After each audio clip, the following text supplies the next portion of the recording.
I want to thank you for joining us today. We're so glad that you're here. You know, we exist as a church to help you experience all that Jesus is so that you can become all you were meant to be. So if the ministry of Crossroads Church has impacted you in any way, we'd love to hear about it. Let us know your story at mycrossroadschurch.com. You can also help us to continue sharing the hope of Jesus around the globe by investing into our ministry. To do so, simply visit us at mycrossroadschurch.com/give or by downloading the My Crossroads app and selecting Give.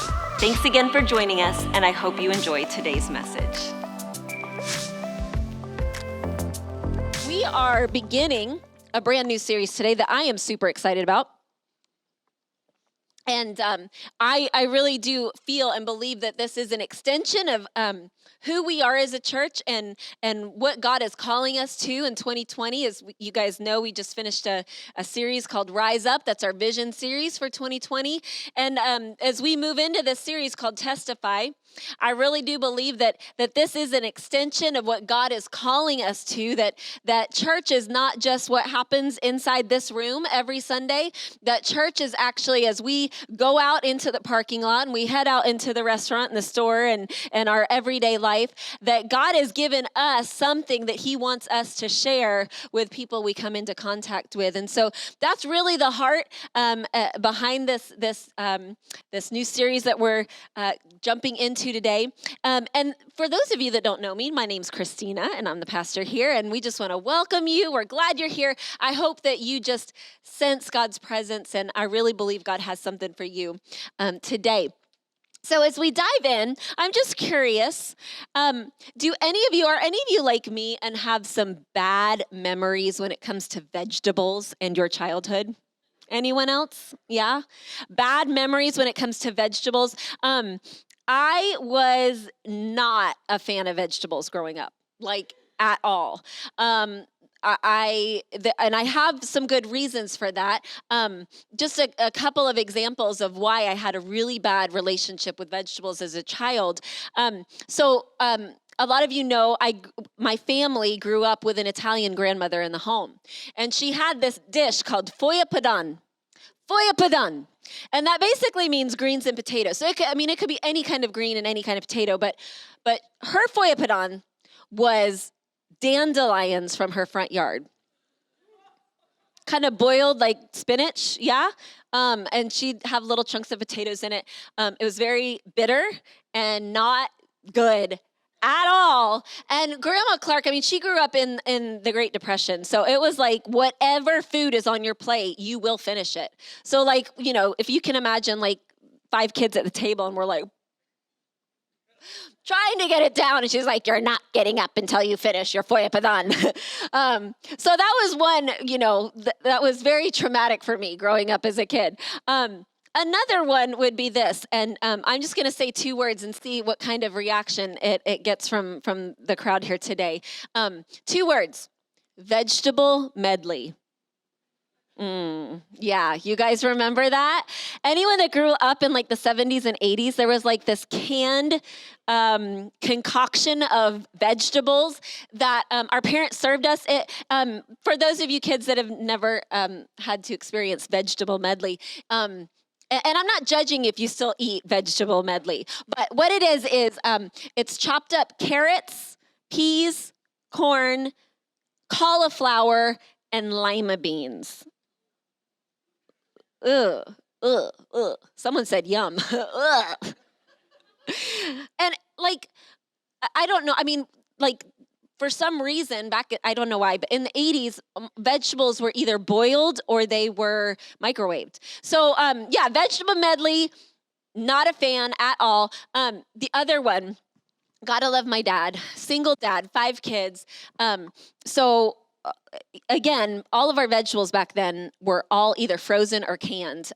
We ate iceberg lettuce maybe was the fresh vegetable that we'd eat. Yeah, so he would buy frozen broccoli and chop it up, and he'd throw it into a pot of water and boil it. And as you can imagine, the broccoli turned out very mushy. And then he would take a block of Velveeta, mix it up with some milk, and then he'd pour the Velveeta sauce all over the mushy broccoli. So I don't know about you, maybe you love that kind of dish, but there's a good reason why I did not ever want to eat broccoli ever again. And so, I went through life of just having this aversion to a lot of vegetables because my experience with vegetables growing up was not very positive. And so, and everything changed for me though one day as a young adult when somebody who had us over for dinner had said, we're having steamed broccoli tonight. And I thought, oh, great, broccoli. I hate broccoli. And but when it got put on my plate, I thought, this looks nothing like that mushy stuff that Dad used to serve us. And essentially, steamed broccoli, I mean, all it was, she said, oh, yeah, it's so easy. You get some fresh broccoli, chop it up, put it in a microwave-safe dish, little water, little salt and pepper, little butter, cover it up, microwave it, and voila, you've got this steamed broccoli. And it was delicious, and I loved it. And all of a sudden, my idea of vegetables began to change. And then, fast forward a couple of years later, again, over at someone's house for dinner, and they tell us we're having roasted broccoli tonight. Mm-hmm. Has anyone experienced the pleasure of roasted broccoli? Oh my goodness, I'm gonna make your mouth water. Okay, so roasted broccoli, what you do is you chop it up. And what I do is I take a bowl and I drizzle some extra virgin olive oil, some minced garlic, some salt and pepper, and then you spread it out on a cookie sheet at 400 degrees, and you go about 20 minutes, and you get this crispy, lightly golden, crispy broccoli. And you want to make it even better is squeeze some fresh lemon juice over it when it comes out of the oven. Is anyone else's mouth watering right now? You guys ready for lunch? It is so good. And look what has happened. I grew up hating broccoli. And then because of the experience that other people had and shared with me, I began to love broccoli. And now I am a broccoli evangelist. Yes, you guys, testify, come on. So good, so good. I had 3 people after first service, jotting it, and again, what do you do with the minced garlic? It is so delicious. See, there's power in our testimony. Now, if I had just come to you and said, I'm going to tell you a new method of preparing broccoli, how many of you would actually want to run out and go get all the ingredients? But if I say, oh my goodness, it is so good. My kids love it. They devour it. We eat it at least once a week. Because of my experience, because of my story, you're more inclined to be a little more curious, right? Our testimony, our story has so much weight and so much power as people decide if this is something they want to interact with themselves. When you shop on Amazon, in the world that we live in, all of us, so many of us, so much of our shopping is done online now. Now, when you go onto Amazon to purchase anything, whether it's a hairbrush or a carpet or a new dress or whatever it is, you go to Amazon to purchase something. I don't know about you, but for me, I could care less what the seller has to say about the product. I care everything about what the consumer has to say about the product, right? Because the seller can talk it up and say, oh, it's the best thing since sliced bread. It's going to change your life. It's going to revolutionize, it's going to make your home more beautiful. This tool is going to, be everything that you've ever wanted in a tool. Whatever it is, the seller can say everything they want, but if they have bad reviews, then I'm not touching that thing with a 12-foot pole. I want to know that people have used it and they have enjoyed it and that it looks good in their home or it looks good I want to see it and I want to know what the experience is of other people. And it's their comments, it's their reviews, it's their testimony, their story that's going to make me more inclined to buy. And guess what? If their reviews are good and I'm happy with the purchase myself, then I'm more likely to become loyal to that brand, not because of what the seller said about themselves, but what the consumers have said about the product. And it's in the story, it's in the testimony that has power. So you can tell people about your experience. You can say like, this is what I've experienced, but the true power of your testimony, the true power of your story is not just what they hear you say. It's actually in what they see in you. It's actually in what they see you have experienced, that they can tell there's some kind of like excitement that rises up in you. There's something in you that is different from the way you were 5 minutes ago when you were, talking about the baseball game or whatever, that there's something in you that's changed. And see, your testimony, your story has the power to flip somebody's script. Your testimony has the power to flip the script in someone's life. That's the title of my message today. There's a story in the Bible, one of my favorite stories actually, in the Bible, of this woman who has an encounter with Jesus, who has an interaction with Jesus, and her interaction with Jesus flips the script of her life. And it is so impactful that not only does her interaction with Jesus flip the script of her life, it flips the script of the life of the people in her village. So I want to just take some time to go through her story, and so you guys can read along with me. It's talking about Jesus and his disciples. It says, so he left Judea and returned to Galilee. He had to go through Samaria on the way. Now, it's very interesting to point out here. I've never been to Israel. I was actually just talking to someone who has. They said that Judea, or Jerusalem, is elevated. It's like 3,000 feet elevation. It's high up. And it is actually a 5-day walking journey to get to Galilee. So it's downhill towards the coast. And you're going from the mountains to the coast. And it's a 5-day journey to walk there. And it says that Jesus had to go through Samaria on the way. Now, if you were to look at a map, Judea going to Galilee, Samaria is right in the middle. So like that would make sense if you're just like an average American looking at a map of Israel. Oh yeah, he had to go straight. No, this is very interesting. See, back in these days, Samaria and the people of Israel, Samaritans and Jews, were very hostile to each other. They did not like each other. In our, to kind of make a comparison, Samaritans and Jews would be like what we know today as Palestinians and Jews. Like they were not, like it wasn't even just like we don't talk to each other. It was, they were hostile towards each other. So most Jews, the traditional route to get from Judea to Galilee would be to go all the way around Samaria. They would take 2 extra days to go around Samaria to get to Galilee. But Jesus, for some reason, it's noted here that Jesus had to go through Samaria. And it says, eventually he came to the Samaritan village of Sychar, near the field that Jacob gave to his son Joseph. Jacob's well was there, and Jesus, tired from the long walk, sat wearily beside the well about noontime. Soon, a Samaritan woman came to draw water, and Jesus said to her, "Please give me a drink." He was alone at the time because his disciples had gone into the village to buy some food. The woman was surprised, for Jews refused to have anything to do with Samaritans. She said to Jesus, "You're a Jew and I'm a Samaritan woman. Why are you asking me to give you a drink?" Now, this is a very valid question that she's asking Jesus. In fact, again, if you don't know what's going on here in this time period, you might not, think anything of it. He's just talking to a woman at a well. But there's a lot going on here. There are many reasons why Jesus had no reason, and in his culture, amongst his people, should not have been speaking to her. Number one, she was a Samaritan. She was the enemy. Jews and Samaritans were hostile towards each other. They don't talk to each other. They avoid each other. He's speaking to a Samaritan. Number two, he's speaking to a woman. Jewish men did not speak to women at all. They could speak to their wife in public, but they could not and would not speak to another woman in public. Already, Jesus is breaking all the rules.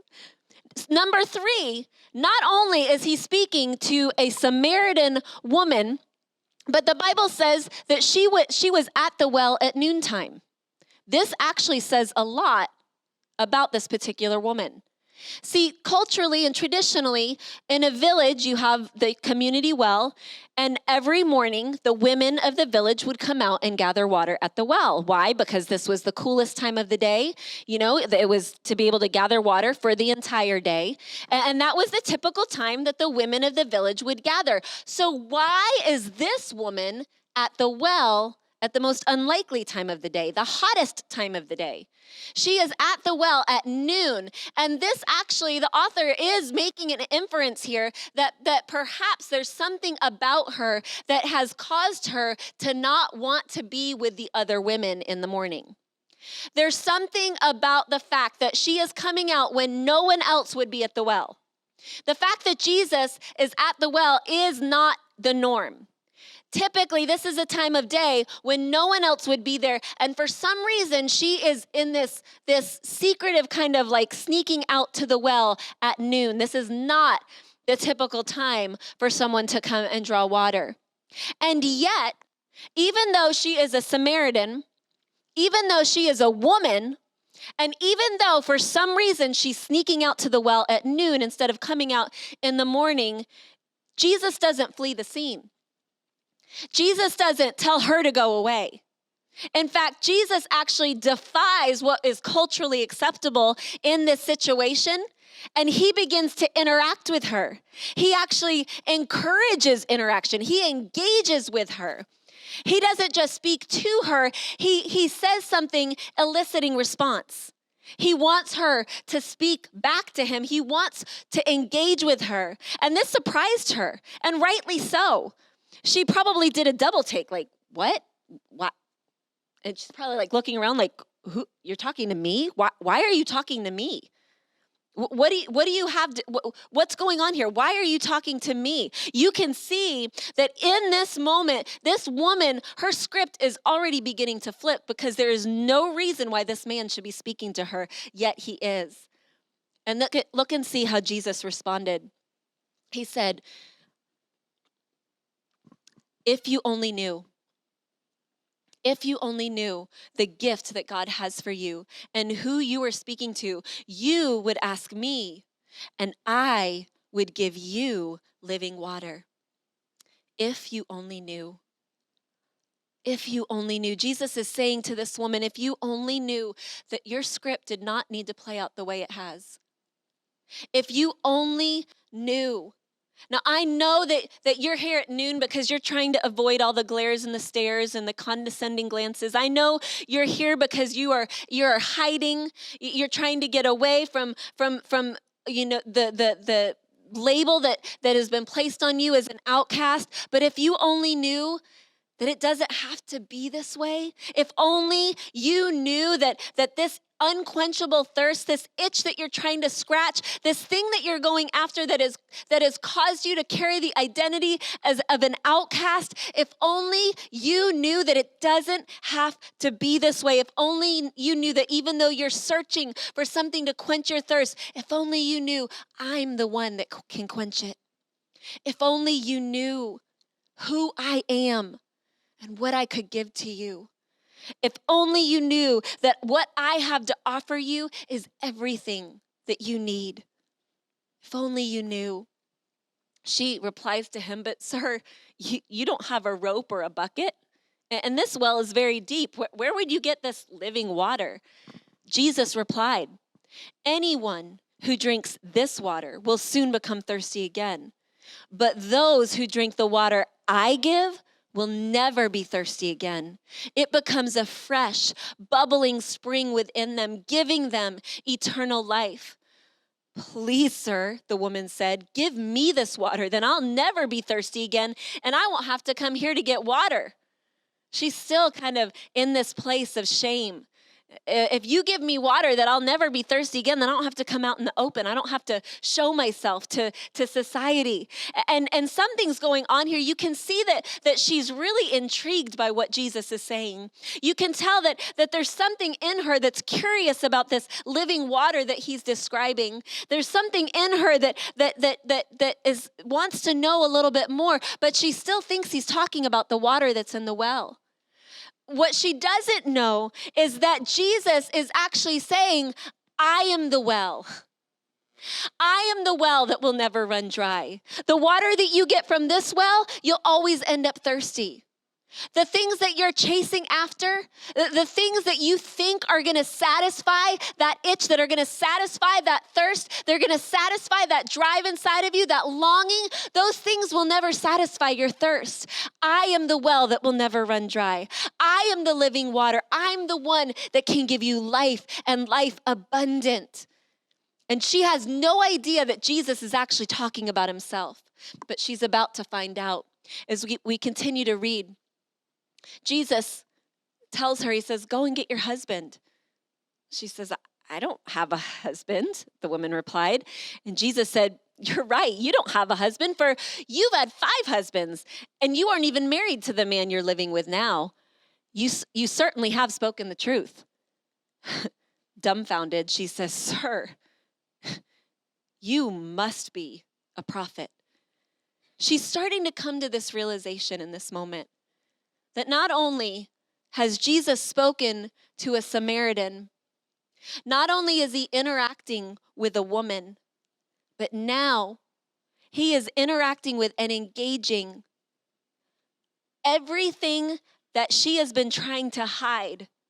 Everything that has labeled her as an outcast, everything that has caused her shame in her life, he now knows. She sees this. He now knows this about her, and he still continues to engage her.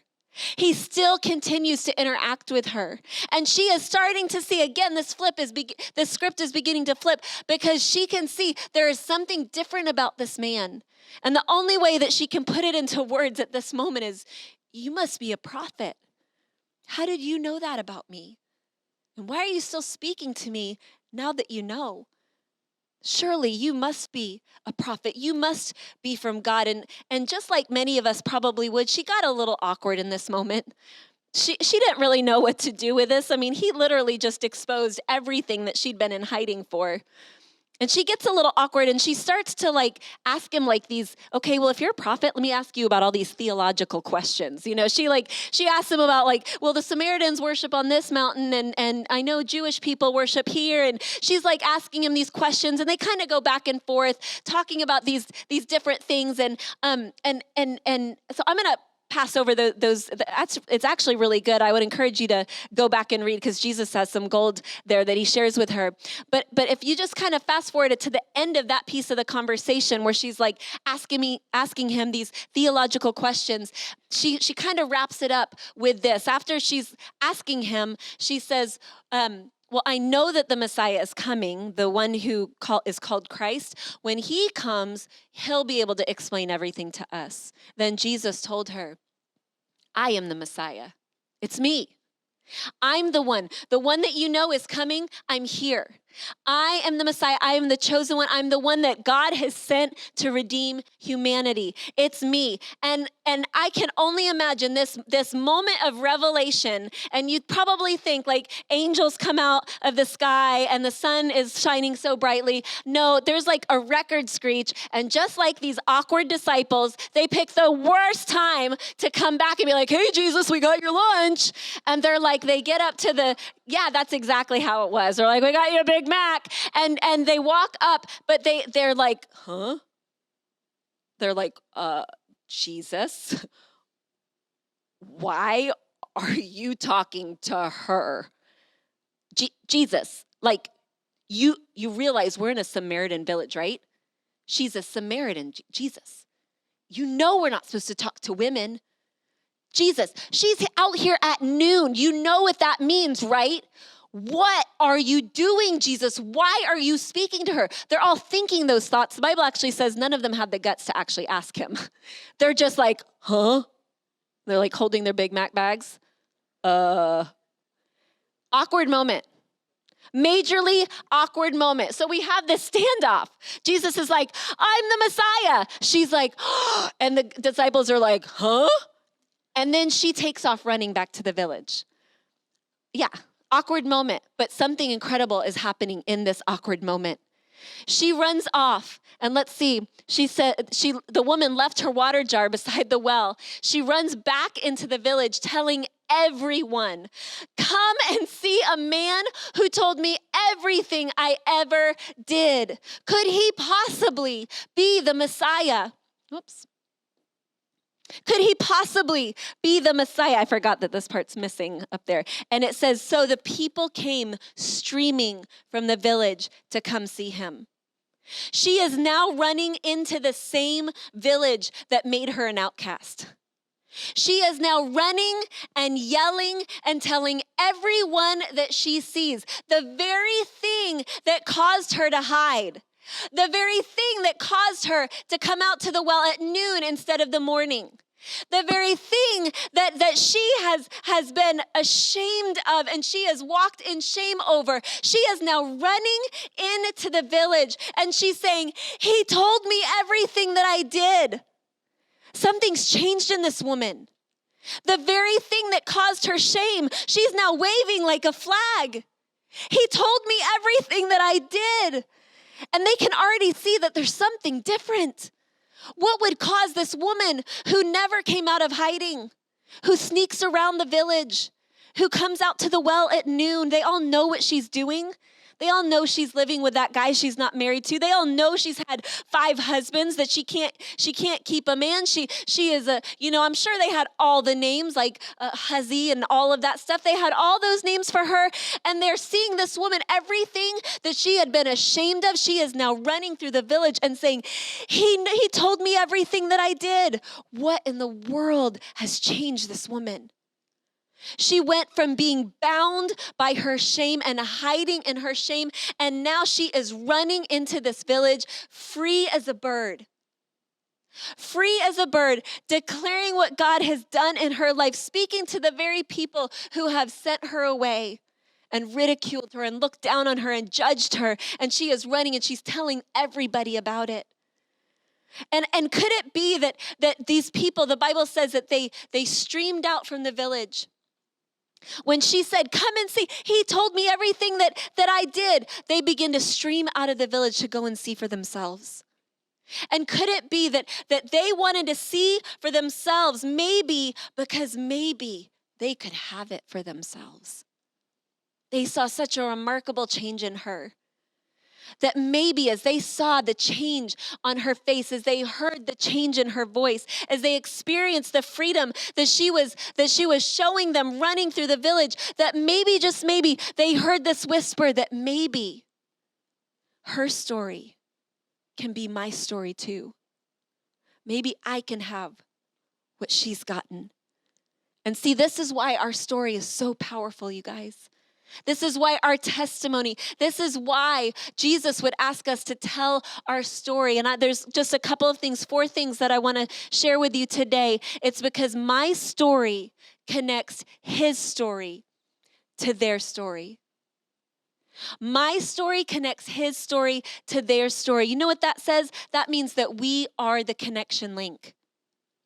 We are the bridge. We are the ones. There are people who would never even give Jesus the time of day. It is because of our story, our experience, our customer review, that people would actually give Jesus a chance, that they will actually open their eyes up, that they'll actually stream out of their village to come and see for themselves. It's our story that connects his story to their story.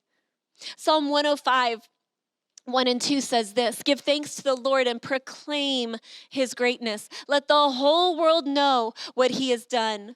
Sing to him, yes, sing praises. Tell everyone about his wonderful deeds. Why would we do that? Why would we tell everyone? Why would we proclaim his goodness? Why would we tell the world? Because when people hear your story, you are connecting them to the story of God. When people hear your story, they connect to it. They connect to the emotion that they see on your face. They connect to the change that they see in your life. They connect to what they see that God has done for you. And when they begin to see what God has done for you, vicariously, they begin to believe that perhaps God can do the same thing for them. My story connects his story, the story of God, to their story. And there's so many people that would never come into a church. They would never let you sit and teach them about Jesus. They would never take a book that you would offer them. You know what they will listen to? They'll listen to your story. They'll listen to your experience. They will watch the change that's happened in your life. They're going to be watching and they're going to say, what's different about you? I want to know, like, why are you so full of joy? How can you find peace in this storm? Because your story helps them to connect to the story of God. Your story has power. Your story is a connection link. Your story connects his story to theirs. And see, when people hear God's greatness in your life and what he's done, they start to believe that they can have it for themselves because they see the evidence of it in your life. And when they see that your story is authentic, when they see that it's not just something you're quoting from a book, when they see that it's not just something that you're saying that you've learned, when they see by the way that you live, when they see by the joy in your countenance or the peace in your soul or the freedom that you walk in, not only are they going to hear your story, but when they hear it, they're going to be able to see with their own eyes and believe, maybe I can have that too. It's kind of like, I'll have what she's having. I want some of that. I want some of that freedom. I want some of that joy. I want some of that peace. The people streaming out of the village, they wanted what they saw in her. They were curious. They were intrigued. So not only does our story connect his story to theirs, my story displays his power over my past. This woman obviously had a very dark past, a look down on life. She was an outcast. She had a past. And her running into the village was evidence that Jesus had power over that past. You know, as we read on John 4:39, it says, many Samaritans from the village, they streamed out to go see him. Many Samaritans from the village believed in Jesus. Why? Because the woman had said, he told me everything that I'd ever done. See, the past does have power. I'm not going to diminish the power that the past has over our lives. The past is incredibly strong. The past dictates, as adults, for many of us, our future, our present and our future has been dictated by our past. Our past, it dictates the choices we make, the decisions that we make. Our past often labels us, and without us even realizing it, it has given us identity. And we say, this is who I am. This is who I've always been. I've always been poor. Or I've always been a sucker for guys that aren't good for me, or I've always been bad with money. And we begin to claim this as our identity, and we don't even realize that the past has actually been dictating our future and dictating our present. And see, shame had become this woman's reality. It had become her identity. But Jesus turned that shame inside out, and he stripped it of its power by exposing it. Do you understand the power of your shame being exposed? We think when our shame is exposed that it's actually going to do more harm. But the fact is that when Jesus allows our shame, the shame of our past to be exposed, we've actually given it no more power to push us forward in the way it wants us to go. When it is exposed, it no longer has the power to dictate where we're headed or give us an identity. When we expose it, we are stripping it of its power. And this is what Jesus did. He said, woman, you've had 5 husbands, and the guy that you're with you're not even married to him. And you'd think that this would cause her to feel more shame by him exposing it. It did the opposite. He didn't expose her secret shame to shame her even more. He exposed her secret shame because he wanted to show her, I have power over this. I have power over your past. And your story, the story that you're experiencing right now, is going to reveal that I have power over everything that's ever been done to you. I have power. I have authority over everything that has labeled you and given you identity. I have power over your past. He didn't look down on her. He didn't say this with disgust. Ugh, you've had 5 husbands, and the man that you're living with is not even your husband. He didn't look at her with disgust. He didn't look down on her. He didn't call the villagers out to come and stone her. No, he did the opposite. He spoke to her with love and compassion, and he engaged her. He engaged her conversation. He pressed in to this conversation instead of backing away. He engaged her in love, and it is his conviction that transformed her. Conviction transforms. See, there's a difference, and I want you to know this. I want you to hear very clearly, and you can gauge if you are feeling conviction or condemnation. See, conviction can only come out of a place of love. Conviction comes out of the Father's love, his heart for us. It's never done in judgment. Conviction from the Father's love is this way that he protects us. It's this way that he speaks to us in such a way that causes us to want to do what's right and what's good for us. Conviction is always to lead us into a change for the better. On the other hand, condemnation is pointing that long, bony finger of judgment, of accusation, and bringing shame and disgrace. And if you ever feel shamed or disgraced, I can tell you right now that is not from God, it is from the enemy. Condemnation is not from God. Romans 8:1 says that there is no condemnation, none.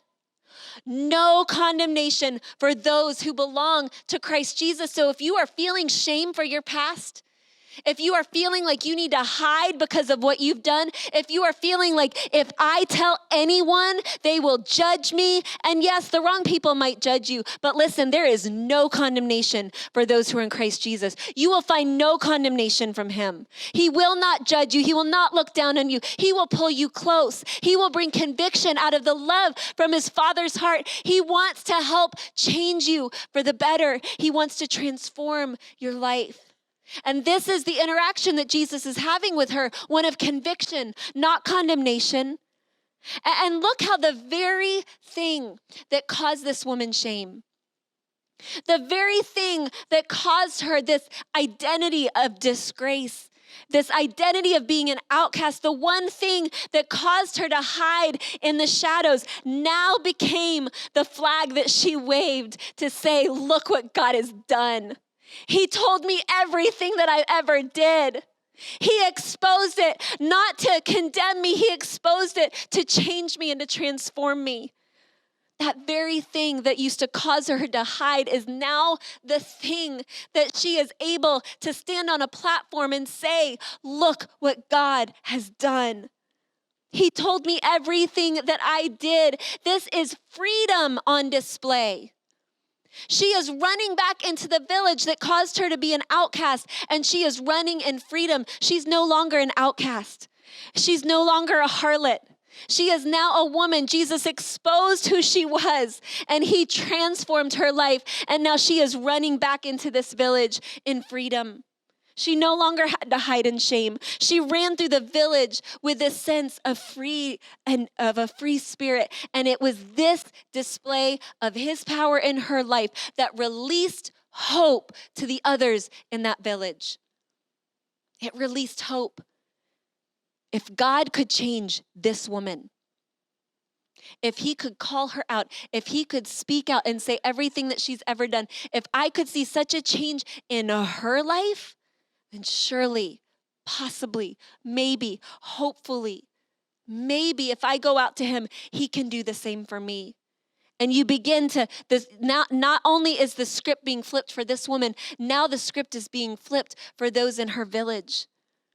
So we see that not only is the hope, not only does our story display his power over our past, but we also see that his story releases hope over their past. It's not just for us. It's not just for us that he set us free. It's because he set us free so that our story can actually release hope for others. And they can see if God can do it for her, if God can do it for him, then surely he can do it for me. As we read on in the story, it says many Samaritans. All she did is she ran into the town and she shouted out her story. She shouted out her story. And it says many Samaritans from the village believed in Jesus because of what she said. He told me everything I ever did. And when they came out to see him, they begged him to stay in their village. So he stayed for 2 days, long enough for many more to hear his message and believe. This is very interesting. He stays for 2 more days to stay and to talk to these Samaritans and to give them an opportunity to follow him. Now, the interesting thing I told you that most Jews would, when they were traveling from Judea to Galilee, that they would actually take a 2-day journey around Samaria to avoid it. You see what's happening here?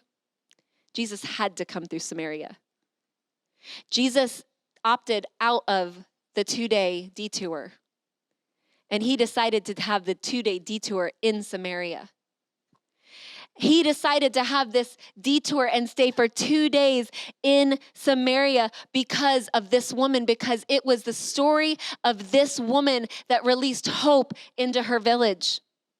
It was the story, it was the testimony, it was the life change of this woman that released hope over her entire village. And if this man, Jesus, had power over her past, then maybe he'll do the same for me. And that's why the villagers streamed out of the village. They thought, maybe I can experience the same freedom.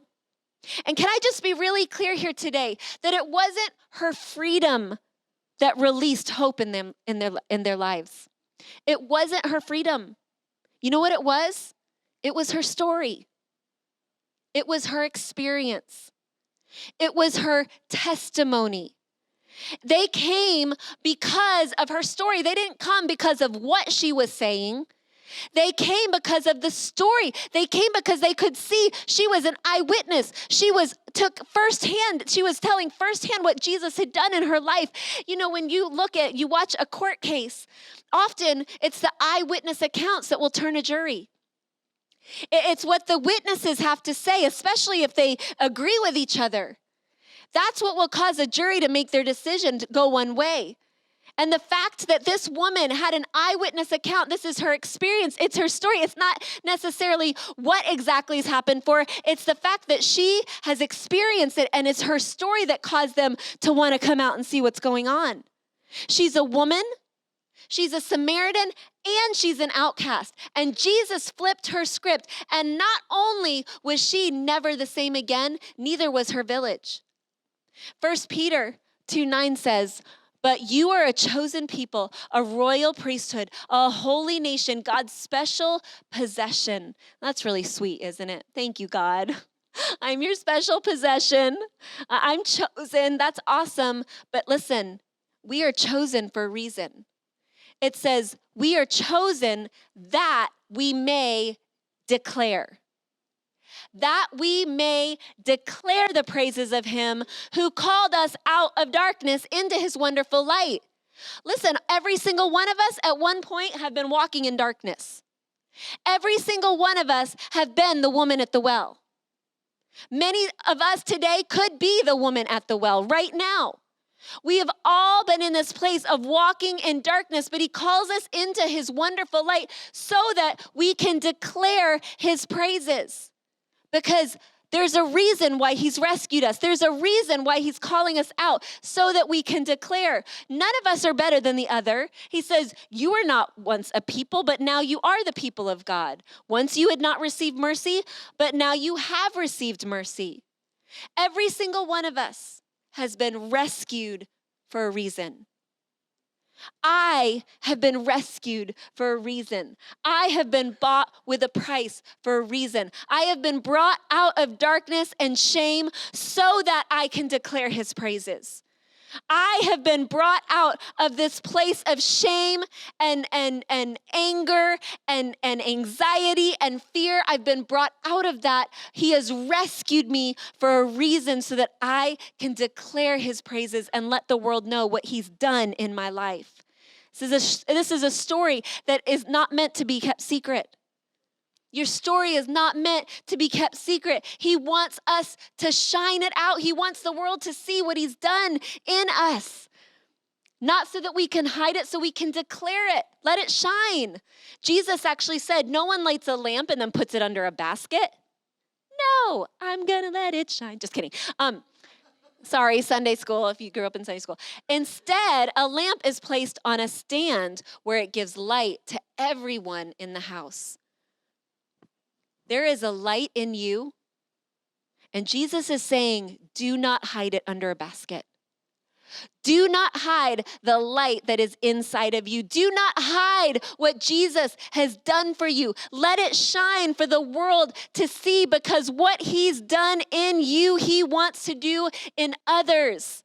And this is where it all comes together. This is the power of our testimony, because when we share that light with others, when we share our story, when we share the hope that we have found in him, my story becomes our story. And it's no longer just my experience. It's no longer just something that I get to experience on my own. This is now something that everyone can have. Look what happens as we conclude the story of the Samaritan woman. This is after Jesus has spent a couple days with them. They begged him to stay. He's there. You know, they're experiencing the freedom in him and the living water of Jesus. And they turn to the woman, this outcast, this woman who was afraid to come out of the shadows. They turn to her and they say, now we believe, not just because of what you told us, but because we have heard him ourselves. This is no longer just her experience. This is no longer just something that she got to enjoy, that she got to experience the living water of Jesus. This is now something they are experiencing for themselves. They tell her, we've now heard it for ourselves. Now we know that he is indeed the Savior of the world. Your story is powerful. Your story is important. Your story needs to be heard by the world. Your story, just like this woman, will flip the script for someone else. Your story releases hope over the past of others. Your story connects Jesus to them. They would never, ever give him the time of day. Listen, Jesus actually used the story of a woman to bring life to an entire village. If he had walked into that village that day and just said, I'm here to give you a great sermon. I'm going to preach to you. I want to heal some of you. They would not have even given him the time of day. They were completely closed to Jesus or any Jew at that point. It was the story of an outcast. It was the story of a woman that lived in shame. It was her story that Jesus stayed in Samaria and he used to transform an entire village, to flip the script of an entire village. There's power in your story. There's power in your testimony. And as you share that with others, it's not just because they've heard it.